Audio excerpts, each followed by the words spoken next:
दुसरे लग्न करण्यासाठी जाणाऱ्या पतीला रोखण्यासाठी पत्नी आणि आपली मुलगी सोबत पोहोचली.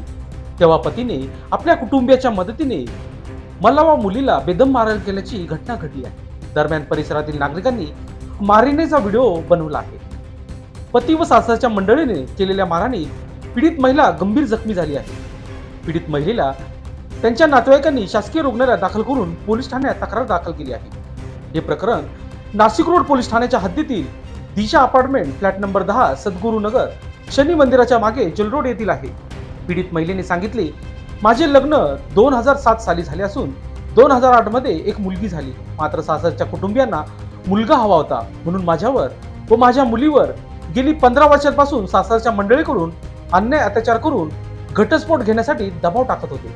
या संदर्भात अनेक वेळा नाशिक रोड पोलीस ठाण्यात तक्रारी देखील दाखल करण्यात आल्या आहेत. मात्र पोलिसांकडून कुठल्याही प्रकारची मदत झाली नसल्याचे पीडित महिलेने सांगितले आहे. दरम्यान माझी मुलगी घरी एकटी असल्याचा फायदा घेऊन संशयितांनी दिनांक 27 मार्च रोजी दुपारी घरातून मारहाण करत बाहेर काढले.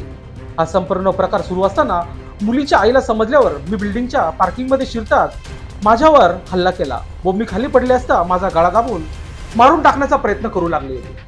तसेच माझ्या व माझ्या मुलीच्या अवघड जागी लाथाबुक्यांनी मारू लागल्या. तसेच जगदीश आयरे यांनी माझा गळा दाबून मला म्हटला की तू घटस्फोट दे, नाहीतर तुला आणि तुझ्या मुलीचे वस्त्र काढून तुम्हाला निवस्त्र करू, असे संशयित नवरा जगदीश भास्कर आहिरे, ज्योती रवी गायकवाड, सुमन भास्कर आहिरे, दादू रवी गायकवाड, अनिता राजन घेगडमल यांनी मारहाण केली आहे. दरम्यान या मारहाण करत असल्याचा व्हिडिओ परिसरातील नागरिकांनी बनवला आहे. दरम्यान या प्रसंगी पीडित महिलेने नाशिक पोलीस आयुक्त यांना विनंती केली आहे की मला न्याय द्यावा व संबंधित आरोपीला कठोर शिक्षा व्हावी अशी मागणी यावेळी करण्यात आली आहे. बघूयात सविस्तर. मी त्या दिवशी माझ्या मुलीला डोळे चेकअप करायचे होते म्हणून घरी गेले. लवकरच ड्युटीवरून सुट्टी काढून मी घरी गेले. घरी गेल्यानंतर बघितलं की माझ्या मिस्टरांनी घराला लॉक लावलं आहे त्यांचं स्वतःचं, आणि मुलीला पण शाळेची बॅग घेऊन घराच्या बाहेर काढून दिलं होतं. मग मी त्यांना विचारणा केली का तुम्ही का बरोबर असं बाहेर काढताय, मग आम्ही कुठं राहायचं. तर त्यांनी सांगितलं की तुझा आणि माझा संबंध नाही, तुम्ही रस्त्यावर कुठेही राहा, माझं घर आहे ते मी लॉकच करून घेणार म्हणून. आणि मग तेवढ्या झपाट्यामध्ये मी त्यांच्या गाडीला ओढाताण केली. त्यांनी डायरेक्ट मला गाडीला माझ्या ठोकून मला गाडीचे खाली पाडून दिलं. मग मी त्यांना स्वतःला सावरत त्यांना पण ओढून धरलं की तुम्ही जाऊ नका आणि तुम्ही आमच्याजवळ राहा आणि आम्हालाही व्यवस्थित घरामध्ये राहू द्या. मुलीची परीक्षा चालू म्हणजे मी खूप कन्व्हिन्स केलं त्यांना, पण ते कुठल्याच परिस्थितीत ऐकण्याच्या मनस्थितीत नव्हते. आणि त्या एवढ्या याच्यामध्ये त्यांनी मला बिल्डिंगच्या खाली खूप मारलं. तेवढ्यानंतरही मी त्यांच्या मागे असाच दावा करत होते की तुम्ही थांबून जा, इथे आपला व्यवस्थित आतापर्यंत संसार आहे, इथून पुढे सुरळीत झाली, या उद्देशाने मी त्यांच्या मागे पडत होते. पण ते काय ऐकायला तयार नव्हते.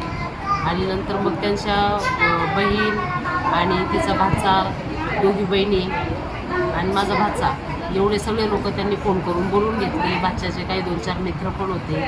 अशा सगळ्या पोरांना बोलून माझ्या मुलीला ते एकदम घाणेरड्या पद्धतीने मारत होते. म्हणजे तिच्या नको त्या ठिकाणी स्पर्श करून तिला मारत होते. मला ते काही बघवलं नाही म्हणून मग मी पण खूप धावत गेले आणि मी त्यांच्यावर प्रतिकार करायचा प्रयत्न केला. सगळ्या गोष्टींनी मी पण त्यांना झटापटी केली, पण त्यांनी मलाही त्याच प्रकारे मारण्याचा प्रयत्न केला की ज्या गोष्टी मी सांगू पण शकत नाही. अशा ठिकाणी त्यांनी स्पर्श करून मारण्याचा प्रयत्न केला. माझ्या नणंदेंनी, दोघींनी, तिघींनी मिळून मला खूप मारलं. आणि माझ्या भाच्यानी, तो लहान नंदेचा पोरगा, त्याने पण आम्हाला दोघी मायलेकींना खूप मारलं. माझ्या मुलीला तर म्हणजे अक्षरशः त्यांनी छातीवर बसून मारलं.